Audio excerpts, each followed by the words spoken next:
Yeah, what up, boxing fans? This is my response video to my boy Thunderdome Boxing Talk. He was talking about Triple G versus David Jacobs.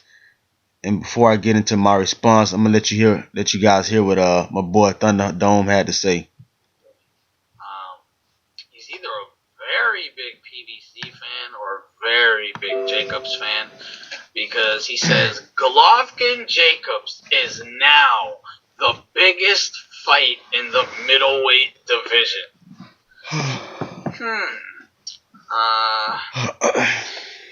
That's a bunch of bullshit. That's a fucking crock of shit. That's a total crock of shit. Golovkin versus Andy Lee is a bigger fight. Golovkin versus Canelo is clearly the biggest fight. Golovkin versus probably a lot of middleweights. Golovkin, it might be the third, but I'm thinking I might even be missing something.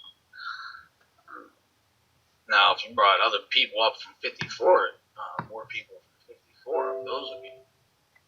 Yeah, I respectfully disagree with my boy Thunderdome Boxing. I think Daniel Jacobs Triple G is the biggest middleweight fight, the most competitive middleweight fight that could be made right now. He kind of laughed at the notion of Daniel Jacobs fighting Triple G. And when I look at the rankings, let me look at the rankings right now. They got Triple G ranked number 1 at 160. Daniel Jacobs ranked number 2 at 160. Andy Lee's ranked number 3. Well, we know Andy Lee got beat by Peter Quillin. Or was it a draw? I think it was a draw, or he either lost the fight. When we saw Daniel Jacobs fight Peter Quillin, what happened?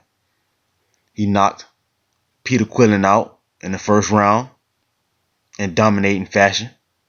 So that's the fight I'm trying to see right now. I'm trying to see Daniel Jacobs versus Triple G. I mean, that's the fight that the world want to see right now. And for months and months, and for a whole year, everybody been crying about Triple G not having an opponent at 160. They've been saying that Triple G been fighting bums. Well, now we got an opponent for Triple G, and people still not happy. I mean, Daniel Jacobs is a viable opponent for Triple G, especially coming off the dominating performance that he had against Kid Chocolate. And I don't even want to hear nobody talking about no motherfucking Laura. Yeah, I like Erislandy Laura. The man got good skills, and he may give Triple G some problems. But come on, man. Look who the man done fucking fought after he lost to Canelo. He fought Ishe Smith, a fucking bum. Found that fucking bum in a fucking warehouse somewhere. Fought Delvin Rodriguez, another fucking bum. Found that bum on 79th Street. And if you know about Miami, you know about 79th Street. Then he fought Jan Zazik. Don't even know who the fuck that is. Never heard of no fucking Dan Zazik. Fought that bum. So Al Heyman is feeding him bum after fucking bum.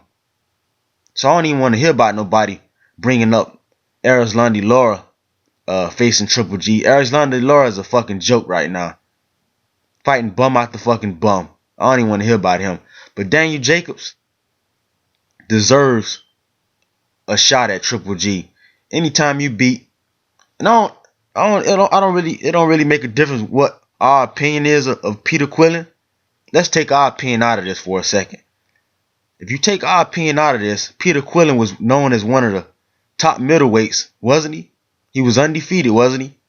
And known as one of the top middleweights before he got dominated by Daniel Jacobs. Now, if my opinion, I thought Peter Quillin was a overhyped bum. Now, that's my opinion. But fuck my opinion. Let's take my opinion out of it. The opinion of the casual fan and of the ESPN and the other boxing writers, they all thought Peter Quillin was a beast. They had him ranked second in the middleweight. They had him favored to beat Daniel Jacobs. And Daniel Jacobs went out there and bum rushed his ass in the first round, dominated Peter Quillin.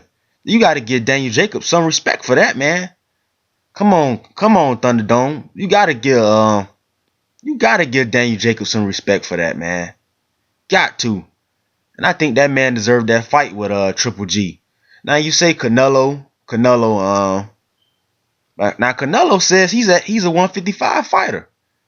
Canelo has stated over and over and over and over again that he's not a middleweight.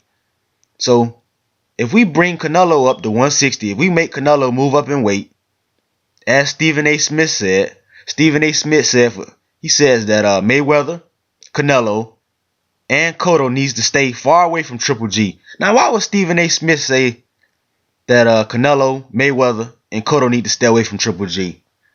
Why do you think Stephen A. Smith would say that? Could it be because they're smaller than Triple G and they're moving up in weight? Now, why do we want to see someone move up in weight and fight Triple G when we all know that Triple G is going to knock them the fuck out? We already know Triple G going to knock out Floyd if he fight him. We know Triple G is going to knock out Canelo if Canelo moves up. That's why Canelo trying to drain him down to 154, man. We already know, even Canelo knows, he has no chance against Triple G.